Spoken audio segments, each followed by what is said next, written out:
Hello, hello.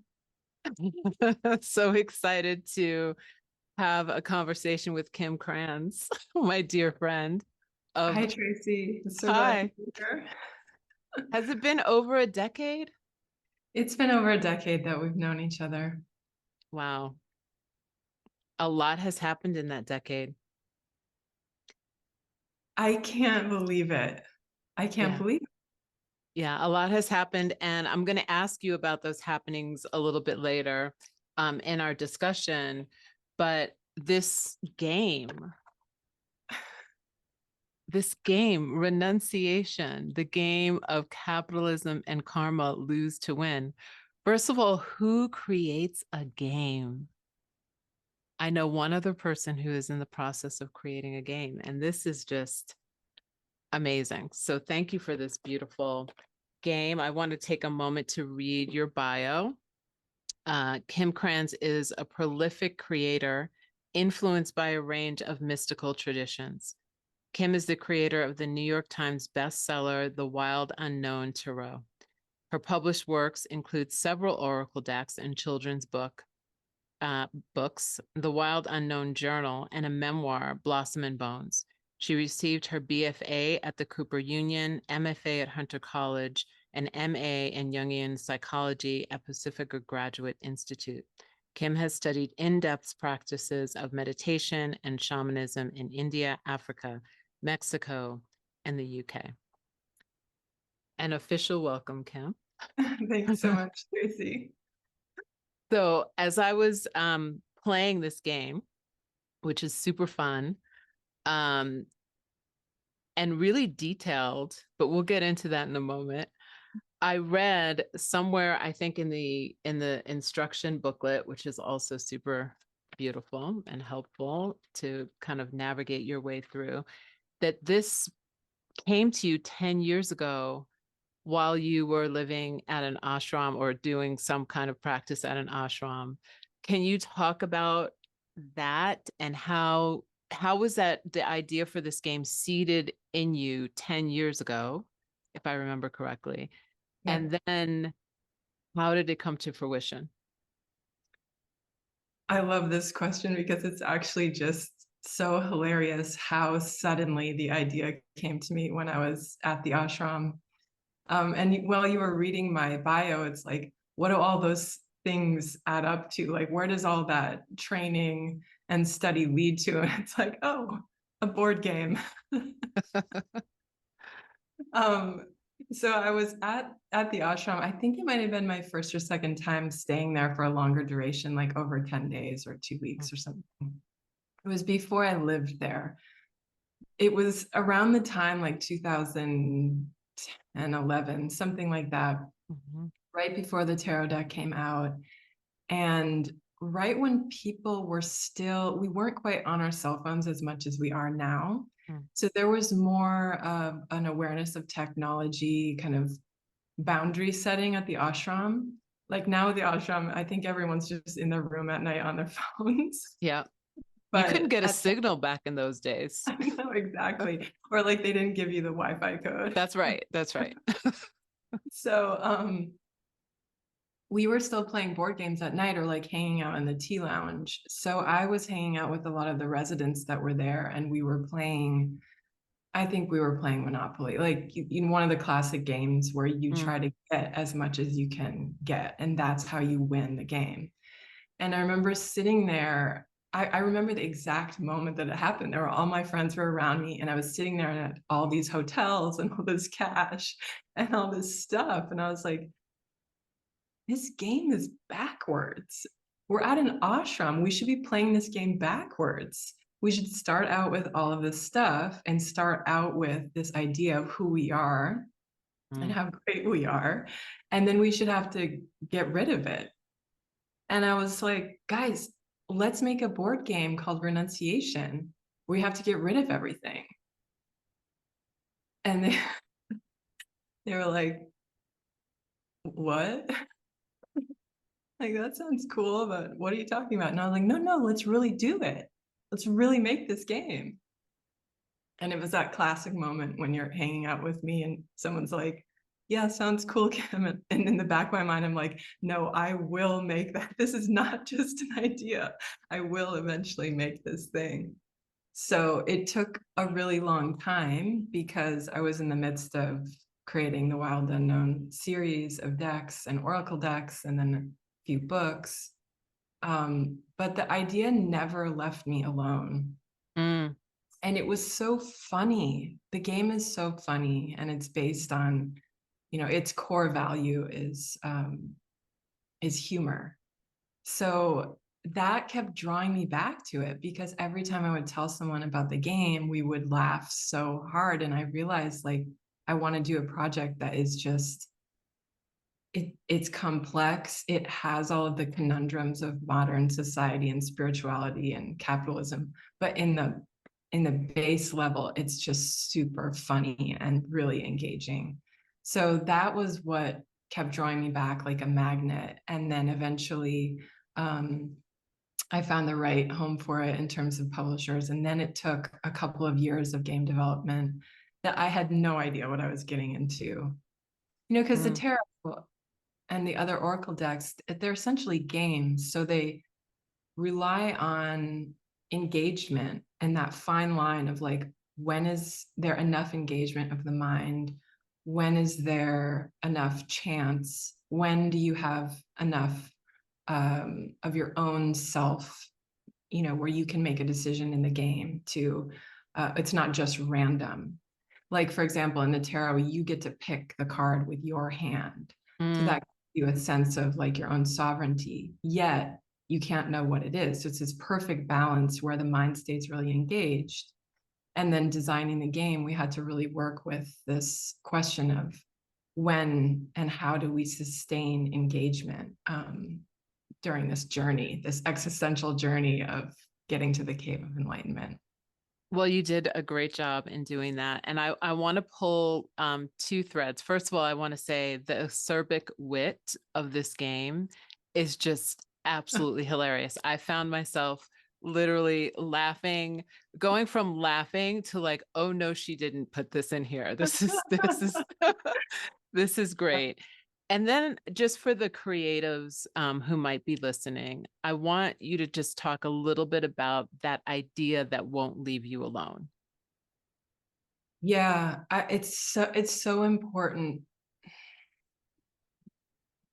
It's so important to talk about this because I have a really high amount of ideas that come to me.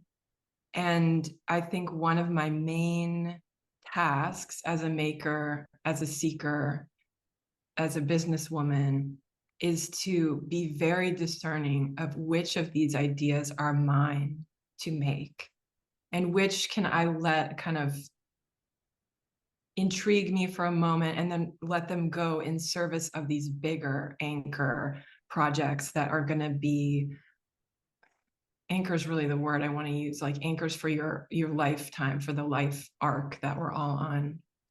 And renunciation just wouldn't let me go. So a lot of ideas over the years of mine have come and go. Others I've followed so quickly that I'm almost like, did I have to make that? Did I rush in making that? Hmm. Um, but this one, it was just slow and steady, a solid decade of like pestering me. And like you're saying, I would just laugh. I would think of it and I would laugh. Like, oh my God, there could be a persona, there can be a DJ and a poet Mm-hmm. and a life coach, and they're battling on this journey to enlightenment. And then what if the life coach is addicted to like CBD gummies and their website and porn, and you and you throw that together and you're like, oh my God, this is so funny. It becomes like theater or its own movie Hmm. while these characters start engaging on the mountain. So I would think of it, I would laugh so hard. And I used a lot of my life experience that I gained from Hmm. living on an ashram, seeing the discrepancies in Mm-hmm. all of our lives, really, as we seek for this, you know, attaining this enlightened state. And meanwhile, we're all just human beings with many, many complexities, I'll call them. So I just kept like almost gaining reference material, scouting, if you will, as I was going from different lineage to different lineage and observing, and just sort of planted them all in the board game.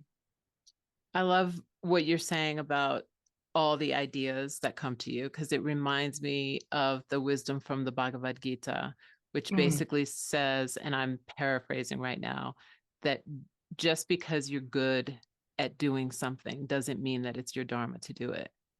So it's like, if there's anything that spiritual practice helps us with, I feel like a lot of it has to do with discernment. Yeah. You know? Yeah. This is really, it's not on topic with the game, so to speak, but I've been thinking a lot about the sword lately as an archetypal tool and as a yogi's tool in order to decide, I'm doing this, not that. And right now there's so much that we can do, so many choices, so many ideas, influences, information, that it's hard to find our navigation and hold on to that. And I've been really contemplating the sword lately and how it's underrated, because we think of it as like violent, or, you know, I need to be a peaceful yogi. But like you're saying, the Bhagavad Gita encourages us to say, like, no, you slice through the noise and you hone in on what's yours to make. And then that becomes so nourishing. And so there's so much growth in that single thing, as opposed to a million things that we could try for a little while. Thank you for that. So one of the first steps in the game is that we choose a card, which is basically our identity, right? So we get to choose our identity. And I'm just going to read a couple of the identities, and then I want to ask you something about this. Yeah. So the school principal with the apple, which is hilarious, the barista, the tech genius, the venture capitalist, the life coach that you mentioned earlier, the influencer, the healer, the pop star, the DJ, the philanthropist, the astrologer, and I actually picked the poet when I was playing. I like the poet. The poet's cool.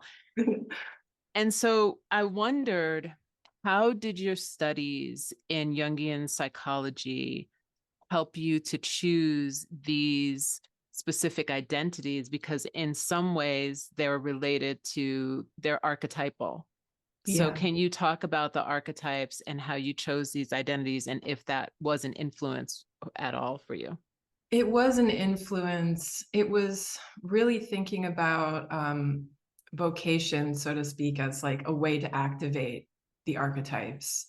So, and getting together a group of travelers that are diverse enough in the backgrounds, their life paths, that you kind of start to associate, well, you know, what is the poet bringing to the trail? What kind of, who are they? And when the game is really, really fun, is that the success of the game is when people get into the archetype. So at the very beginning, you pick your card at random, you get your persona or your identity, and then there's these color coordinated attachments that come with it. So the poet has, you know, their copy of Jack Kerouac's On the Road, and they have clove cigarettes, and they have also a trust fund. So they have those three attachments they have to figure out how to get rid of on the trail. It could be some other ones. Each one has a couple of variations, so the game doesn't get too repetitive.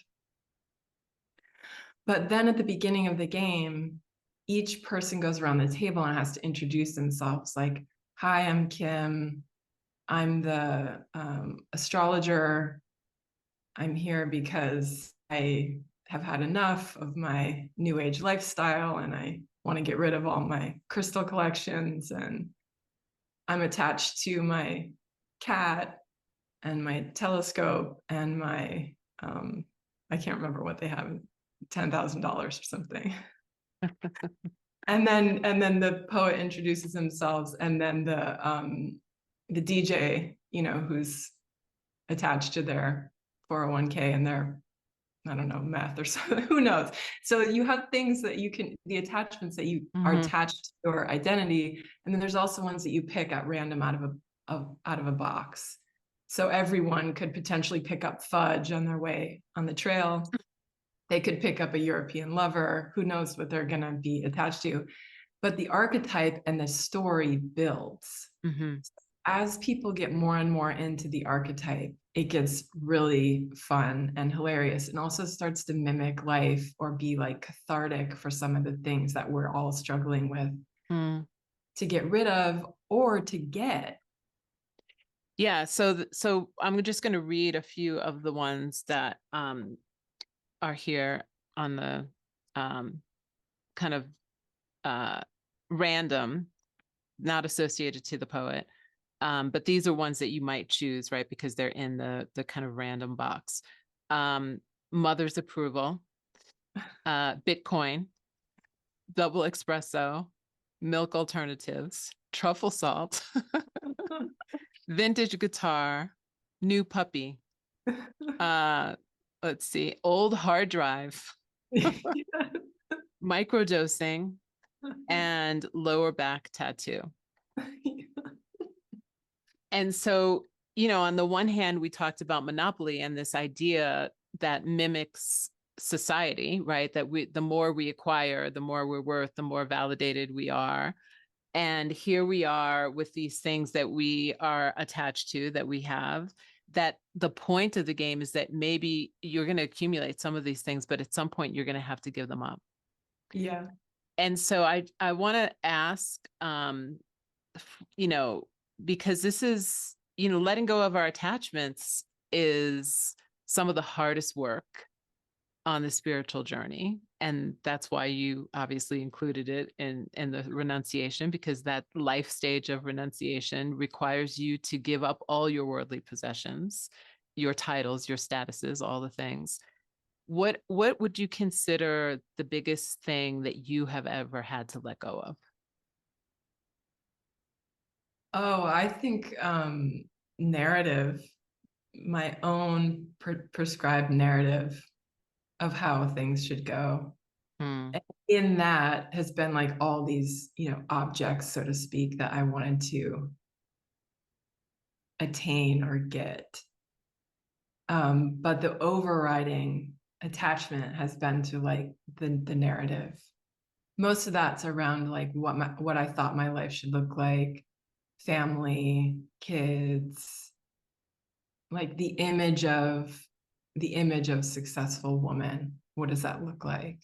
And as I've been challenged and asked through circumstance again and again to give that up, I mean, the wild thing about attachment is when you give the thing up, something else reveals itself. It's deeper and it's more fun. It's kind of like that sword. Once you use the sword and you start cutting away the things that just aren't, haven't been mine to attain, then there's like this, I want to call it like a groovy space that you can find in there, and you move forward and you find something. It's a certain type of energy or person or new hobby or new path where the energy is actually moving and is alive and vital. And so that's been it for me. I mean, if there was just an attachment in the game that said image, probably be mine. Narrative, image. Yeah. Yeah. Thank you for sharing that. Because it is part of the journey in the game, along with the local attractions, right? That we kind of go on these other journeys somewhat on the outskirts of the board. Right. And I almost feel like those local attractions could also be like distractions that happen. So can you talk to us about, once we're kind of in the game and we're moving through the board and we're landing on these different squares or maybe rectangles, how do we continue to move through towards the cave of enlightenment? Well, the game designer that I worked with, who's on NYU's game design team, she was so great. Her name is Maddie Bryce. She really asked me such pointed questions with this game and got me to really think about like what keeps a person going on their journey. Like if this is too easy, it's just about getting rid of your attachments. No one's going to care. There's no consequence. The narrative has to keep building. So the game, as you progress up the mountain towards the cave, you come upon these places where certain things happen or they cause certain dramas to happen. There's the last love shack where you have to pair up with one of your partner or one of the other players for just one night in the love shack. So you both can climb the ladder up to the peak in the morning together, and then you become competitors again. So there's these moments, there's a trail where you fall and something happens, and then you have to find the first aid tents. So we really tried to make it feel like, yes, it's this existential question about attachments and giving things up. Meanwhile, you're on a freaking mountain adventure. You're getting altitude sickness. You might get dehydrated. You might fall and you need to find a donkey in one of the tents so that you can get up the mountain. So that was one of our core values of the game. There are three core values of the game that Maddie had me write down from the first session and stick to them until the publication. And we use values across the board with every single decision. And the first, can you share those? Yeah, the first value was humor. It had to be, no matter what we were choosing, are we going to use this color or that color, this archetype or that archetype? The first priority was what's the funniest move. Second value was contradiction or conundrum, putting people in a position where you're really push and pull, where it's like, I want the thing, but I can't have the thing, or this seems like I should want this, but I actually don't care and I want to get rid of it. Or the way that the spiritual world and the wellness industry is capitalism 101, at the same time, people are getting a lot of healing and finding a lot of solace. So even that in itself is a contradiction. And I wanted to just make this game full of contradictions so that people could not decide, or there was no sort of righteous answer of what's good or bad, or what's enlightened and what's not, but that they're continually caught in a conundrum that never lets you go.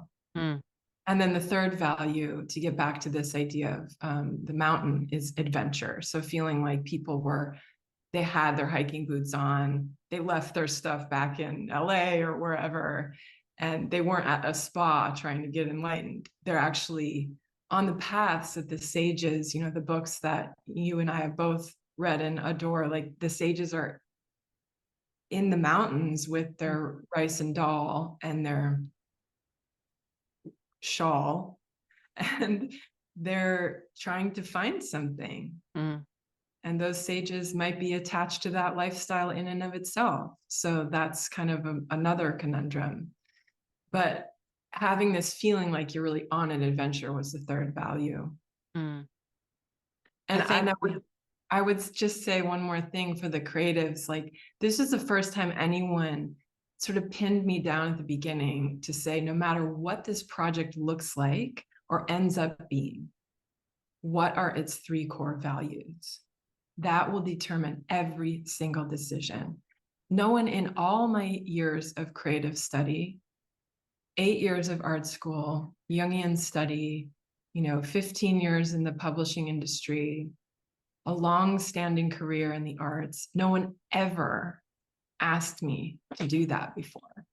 And it was one of the most powerful and reliable things about this project was really even designing the back of the board for marketing, looking at marketing copy. And I would say to my editor, Sarah Neville, who also had these values in mind all the time, yeah, the marketing copy is great, but is it funny? Does it have contradiction? And is it adventurous? And we'd say, it's not. It needs more zing. So we would go and put that back in. All of the assets for the launch, all of the creative assets for marketing, they have to be funny. So it's just anybody making something, I would say that's like a really beautiful, helpful thing about it. Yeah. About a Well, project. it gives it, what I'm feeling is it gives it these like pillars of a foundation. Right? Exactly. Yeah. Yeah. You know what you're doing all the time is really, really grounding. It makes me think about a lot of different things, but I don't want to get off topic. I know, me too. Like, I could feel us both going, like, What I will say is that the two attractions that I love the most are the fall from grace and the ego avalanche. Yeah, ego avalanche is really the pinnacle of the game. That's where everything, that's the final stop before you're at the cave of enlightenment, where even the identity that you have and the little figurine that you have, that of course you get attached to during the game. You're like, I'm the DJ. Exactly. I'm the pop star. You then spend a night in ego avalanche where you have to exchange your actual figurine for a blank piece of chipboard. And then, if you're neck and neck with someone, you're both blank pieces of chipboard. So you can't even tell who's who anymore on the board. And that says in the guidebook that it's, one of the spiritual lessons is you don't even know who you are anymore. I love that. Yeah.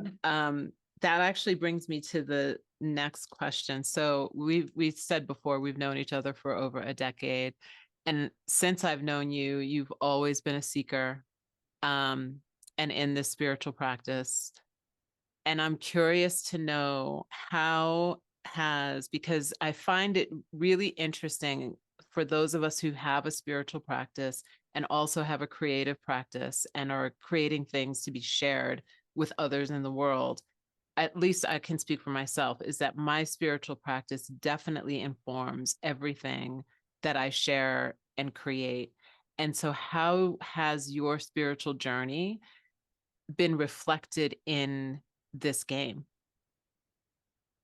It's a great question. I mean, I hope and I trust that amidst the humor, amidst the tongue-in-cheek nature of all of it, that there is a deep, that one can feel the deep longing that is in the maker of the game and the game itself for finding that which is truly nourishing for each of our own times that we have in this lifetime. And the game, it's funny, the game does its thing as a game does in activating the mind, creating narrative, humor, engagement. And I hope that it also stays with people after they play the game, nudging them in the same way the game nudged me to make me, create me, that there's a nudging towards what is the adventure of your life. Like, by the way, you're on an adventure. And where and what is calling you and nudging you. And it doesn't have to look like the renunciate's path. It could look like the pop star's path of being on a stage and having all the things. But that something is calling us, nudging us when it has enough space to breathe or make itself known. That usually requires us to give something up again. hear that pulse. But that pulse is ultimately what I'm the most interested in, because it's so alive and because it leads to growth. And it usually generates, energy for the person, but also other people in our lives. So that's a more kind of serious undertone of it for me, is like, do not miss the journey of your life. And if the game can, even to like 1 degree, nudge someone to move and give up one thing and move towards another, then that's like a great blessing for me. Mm-hmm. Well, you answered my next question also with your answer, which was, who do you hope winds up with this game in their living room? How do you, and I can ask another question tangential to that, just how do you hope that people interact in groups, maybe, or in partnership with the game? I think it's all about theater. I think it goes back to the archetypes and theater and the power of being able to slip into a persona and say, like, yeah, these are things that I'm attached to. These are things I want, as a way to allow us to sort of diffuse the pressure that we put on ourselves in our own life. It's like you can take it less personally. And also, when I've played this game with people, you can see that there is something calling to all of us, that there's just sort of unlived lives all over the place. And anytime we're engaged with theater, that's activated, and it's healing, because there's so many buried personas in us. I mean, I am astounded by it. Can you say more about the buried personas? Because I think that for those of us who are in the creative life, being able to tap into those buried personas may give new voice and new inspiration to something that has been calling us for a long time.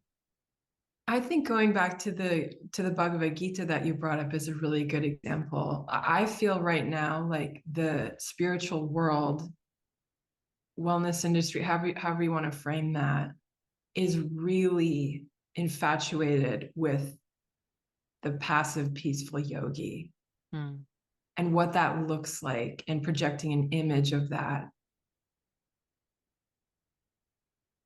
And it's challenging to remember or find depictions of the strength that's encouraged, that the practice encourages us to embody, going back to this idea of the sword and decision making and having discernment and not getting distracted.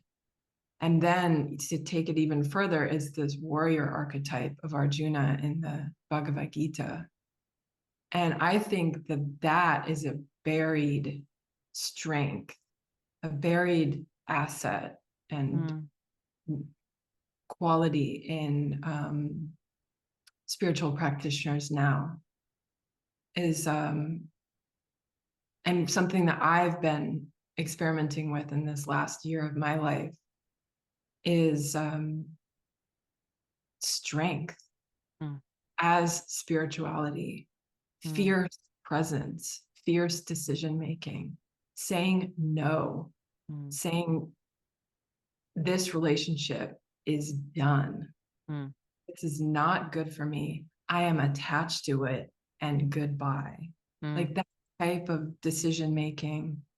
I don't need to look this way in order to be a spiritual person. I don't need to eat this way. I don't need to go to these hotels to be spiritual. That kind of it's like a no BS clarity of vision and action that I feel really attracted to right now. And that has been dormant in me or latent in me you know, for the last while too, because I got more absorbed in like what a yogi should look like, be Mm, like, mm, mm, act like, sound like, speak mm. like. Beautiful. And so do you have, for those of us who have creative ideas or visions, or that idea that has been nudging for the last decade, maybe more, um, any kind of advice on how to activate ourselves, if it's just one thing? Well, I would say get your new book. It has this practice in it that's so helpful around deciding, when does your book come out? Remind Oh, my friends. book, The Luminous Self, it comes out on October 10th of Okay, this year. so Yeah. if you're listening to Tracee's podcast and you don't have Tracee's book yet, or her prior book, then please, on Yoga Nidra, please get both of them. But in the latest book, you'll read the practice where it helps you decide what are the things that are yours to do, and that has to do with this um, death visioning practice. It's not as bad as it sounds. Really helped discern like these are the most important things for me to do. And as I've told you, Tracee, anytime that I've done that, it's been like, you know, beyond profound for me in terms of what I focused on. Mm, Next, complete game-changing practice for me. mm, And once I have that information, then it's just a slow, steady pivot to that thing. And it's not like, I don't know, I've been thinking lately, it's just not about the glorious breakthrough. It's the steadiness, you know, daily to the task at hand. It's like, I'm mm, not going to get better at piano by playing 4 hours one day. And I have right. this moment. I might have a moment, but it'll probably come in my 20-minute practice that happens every day where I feel like nothing's happening. Yeah. It's the And devotion and the consistency. Yeah. exactly. So that, you know, it's not that flashy, but to just say the consistency, the habit of the heart and the mind and the body turning towards that new center, that is the work. That is the creativity. The creativity is not product making or product releasing or selling or marketing. That can be creative, but that is not the creativity we're seeking. We're seeking engagement with the thing that calls us towards it because it's so intriguing. We have to be absolutely present with it. That's Mm, the that's the creative practice. mm. That's a mic drop right there. I just I'll pause. Yeah.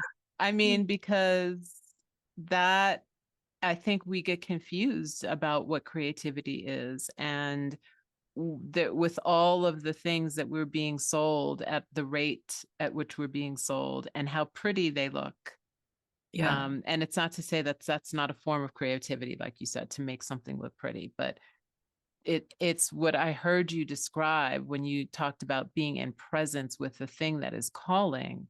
It just reminds me of this idea of the one pointed focus, and that you, with this one pointed focus, you actually then become the thing that you have your one pointed focus on, and there is no separation between those two things. So it's actually a form of meditation. It's a form of spiritual practice, is what I hear you saying.